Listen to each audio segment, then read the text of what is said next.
Assalamualaikum warahmatullahi wabarakatuh. Di video kali ini saya ingin bercerita tentang Sunan Gunung Jati. Putra dan putri Prabu Siliwangi adalah putra Prabu Siliwangi yang bernama Pangeran Walangsungsang dan Roro Santang. 3 malam berturut-turut sama-sama mimpi bertemu dengan Nabi Muhammad SAW. Dalam mimpi itu seolah-olah Nabi Muhammad SAW telah mengajarkan agama Islam kepadanya. Keduanya jadi merasa ingin bermimpi seperti itu lagi. Namun itu hanya terjadi 3 malam saja. Pada masa itu di daerah Cirebon ada seseorang ulama dari Baghdad namanya Syekh Idlofo Mahdi, atau lebih dikenal dengan sebutan Syekh Datul Kahfi, telah mendirikan perguruan Islam di sana.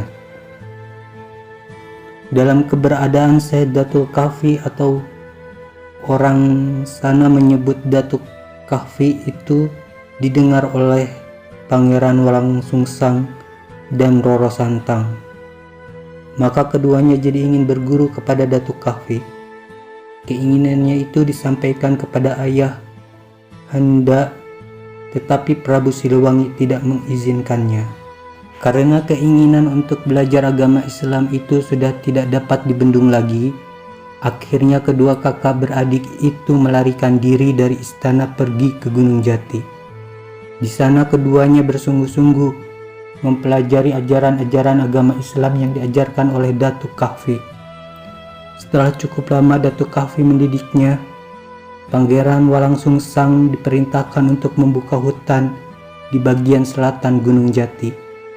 Hanya dalam beberapa hari saja hutan sudah terbuka. Kemudian dijadikan pedukuhan.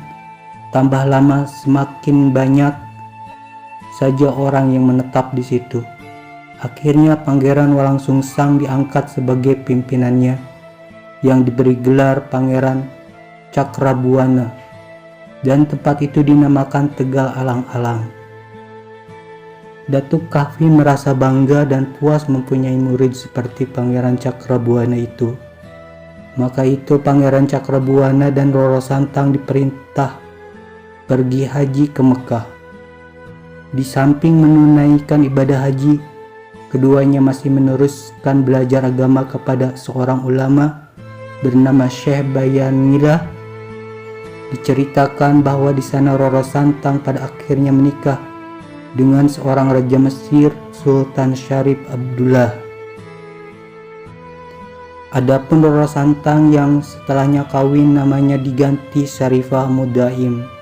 Atas perkawinannya itu mempunyai 2 orang putra. Yang pertama bernama Syarif Hidayatullah dan adiknya bernama Syarif Nurullah. Sementara Pangeran Cakrabuana juga pernah tinggal di Mesir selama 3 tahun. Kemudian kembali ke Jawa dan mendirikan negeri baru, yaitu Caruban Larang. Secara reflektif, negeri Caruban Larang sudah terkenal di seluruh Jawa. Prabu Siliwangi selaku penguasa daerah Jawa Barat telah merestui tampuk pemerintahan putranya.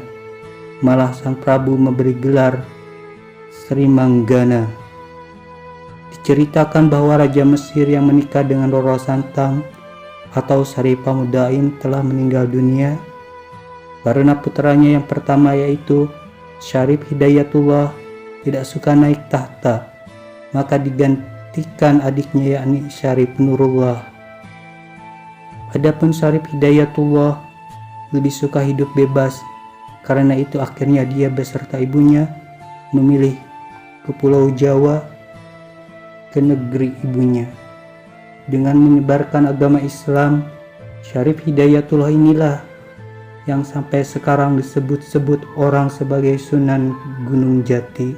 Bahwa Sunan Gunung Jati adalah Syarif Hidayatullah, cucunya Prabu Siliwangi. Sunan Gunung Jati inilah yang menyebarkan agama Islam secara besar-besaran di Jawa, terutama di daerah Cirebon. Semoga video ini bermanfaat. Wassalamualaikum warahmatullahi wabarakatuh.